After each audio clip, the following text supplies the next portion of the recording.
One of the first things that I think is really important is that we're addressing how we talk to our kids about perceived threats.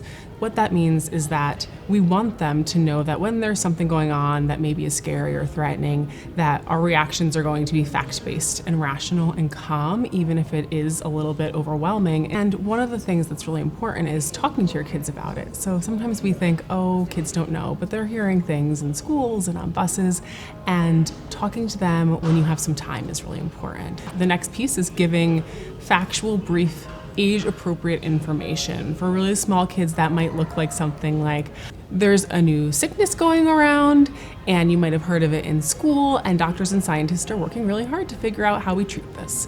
For teenagers, that might look something like, okay, you've heard about coronavirus, you're seeing it all over the news, let's talk about what the facts are, why don't we sit down together? So making sure that we're getting kids on the right track with facts is really important.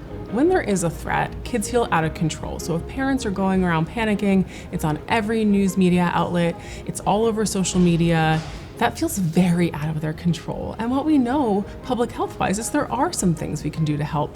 You talk to your kids about washing hands, right? So I'm sure we've all seen a lot of these, you can sing happy birthday or twinkle, twinkle, little star, or for your older kids, just have them count to 20 while they're washing hands.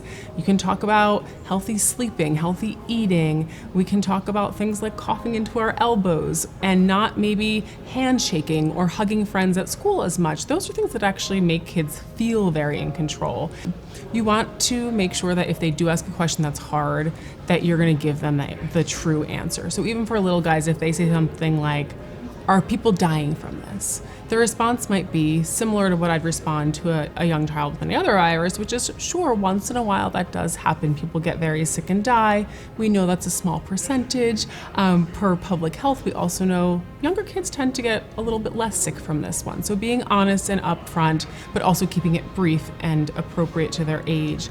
If your child has major anxiety about it, right? So if they're saying something like, I can't even sleep, I'm not going to school, then that's time to talk to your pediatrician or a mental health provider if you're worried that it's really taking over their thoughts or their sleeping or their eating. Let's show our kids that we know how to deal with something difficult without panicking. Let's give them some control, washing hands, and let's be honest with them, because that's really how we can help them reduce anxiety and do the very best.